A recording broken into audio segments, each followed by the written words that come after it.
What is polar region? Polar region అంటే ఏంటి?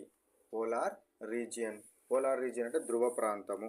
Polar region అంటే ఏంటి? The region near the earth pole. Earth poles ఏమున్నాయి? North pole, south pole. ఈ north పోల్కు దగ్గరగా ఉన్న ప్లేసు, సౌత్ పోల్కి దగ్గరగా ఉన్న ప్లేస్లను ఏమంటారు? పోలార్ రీజియన్స్ అంటారు. Polar regions.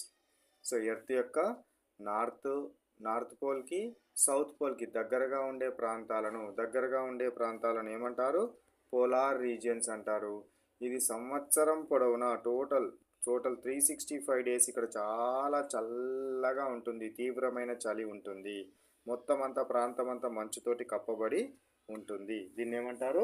Polar region. Next question number 152. What is the boundary of northern polar region called? So northern polar రీజియన్ని ఏమంటారు? ఇది నార్త్ పోలార్ రీజియన్, ఇది సౌత్. సో ఈ నార్త్ పోలార్ రీజియన్ని ఏమనడం జరుగుతుంది? ఆర్కిటిక్ సర్కిల్ అంటారు. నార్త్ పోలార్ రీజియన్ ఏమంటారు? ఆర్కిటిక్ సర్కిల్ అని అనడం జరుగుతుంది. ఇది 66.5 డిగ్రీస్ ఉండడం జరుగుతుంది. 66.5 డిగ్రీస్ నార్త్ పోల్ వైపు ఉన్నదాన్ని ఏమనాలి? ఆర్కిటిక్ సర్కిల్ అంటారు. Next question 153 question. What is tundra? Tundra అంటే ఏంటి? దేన్ని టండ్రా అంటారు? టండ్రా అంటే ఏంటిది? దేన్ని టండ్రా అంటారు అనేది మనకు గుర్తుంచుకోవాలి. టుండ్రా అని కూడా అంటారు కొందరు టీచర్లు, టండ్రా అని కొందరు టీచర్లు అంటారు. సరే ఏదైనా కానీ. So treeless plain in polar regions with very cold climate.